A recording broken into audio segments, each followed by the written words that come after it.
네, 안녕하세요. 저는 한국인성교육협회 연구원 김다영입니다.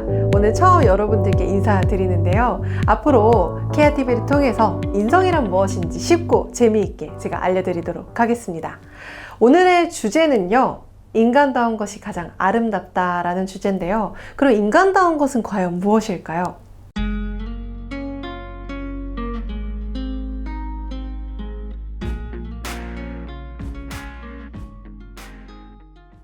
네, 그럼 인간과 동물의 차이점은 무엇이 있을까요? 물론 언어를 사용한다는 점에서도 다르고요. 사실 인간과 동물은 다양한 차이점이 있습니다.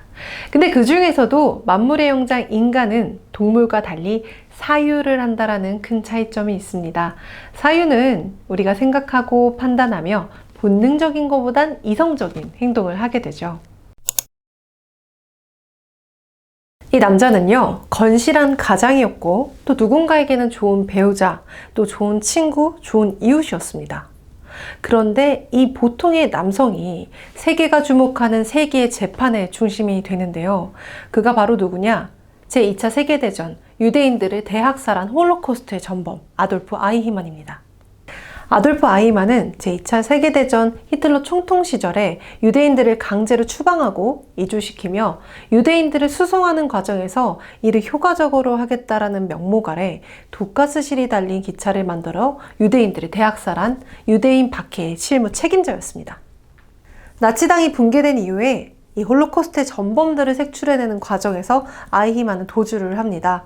그리고 도주한 지 15년 만에 결국 체포되는데요. 1961년 4월 아돌프 아이히만의 첫 재판이 시작됩니다. 이 재판은 전 세계 37개국으로 중계가 되고요. 수백만 명이 지켜보게 되는데 사람들은 굉장한 충격에 빠집니다. 이 극악무도한 범죄를 저지른 사람이 너무나도 지극히 평범한 외모와 성향을 가진 사람이었다는 거죠. 그런데 사람들을 더 충격적이게 한 건 그가 스스로를 변호하면서 했던 말인데요. 그는 재판 과정에서 이렇게 말합니다. 나는 홀로코스트라는 결과에 대한 책임은 없습니다. 나는 무죄입니다. 나는 시키는 대로만 했을 뿐입니다. 라고 말이죠. 어떻게 무고한 사람들을 대학살하고도 정부가 시켰다라는 말만 할 수 있었을까? 반성의 기미가 없는 그의 모습에 사람들은 충격을 받지 않을 수가 없었습니다. 이 재판 과정을 모두 지켜본 정치이론가 한나 아렌트는 예루살렘의 아이히만이라는 책에서 이렇게 말합니다. 악은 평범합니다. 악이란 뿔 달린 악마처럼 별스럽고 괴이한 존재가 아닙니다. 악은 사랑처럼 언제나 우리 가운데 있습니다. 하지만 모든 사람이 악에 빠지지는 않습니다. 우리가 악행에 빠지는 이유는 악마적 속성 때문이 아니라 우리의 무지와 무능 때문인 것입니다. 우리가 악을 제대로 평가하지 못하면 우리도 모르게 악에 빠질 수도 있습니다. 물론 한나 아렌트의 주장은 시대가 변할수록 우리의 해석도 달라지고 있습니다. 그런데 제가 오늘 여러분들께 말씀드리고 싶었던 건 우리가 의식 속에 사는 듯 하지만 실은 무의식 속에 살아가는 경우가 많습니다. 이 반복적인 일상에서 매번 깨어있는 정신을 갖는다는 것 쉽지 않은 일이죠.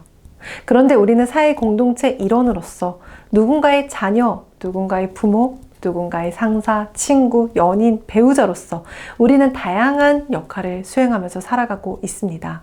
익숙함이라는 이름으로 오늘 내가 선택했던 어떤 말과 행동이 누군가에게 상처를 줬을 수도 또는 타인간 공동체에 악영향을 줬을 수도 있습니다. 제가 아까 처음에 말씀드렸던 인간다운 것은 무엇일까? 라는 질문 기억나시나요? 인간다운 것은 올바르게 사유하는 데서 오는 것이라 생각이 드는데요. 올바르게 사유하는 것이 인간다운 것이고요. 인간다운 것이 가장 아름다운 것은 아닐까 생각이 듭니다. 오늘은 여기서 마치도록 하겠습니다. 안녕!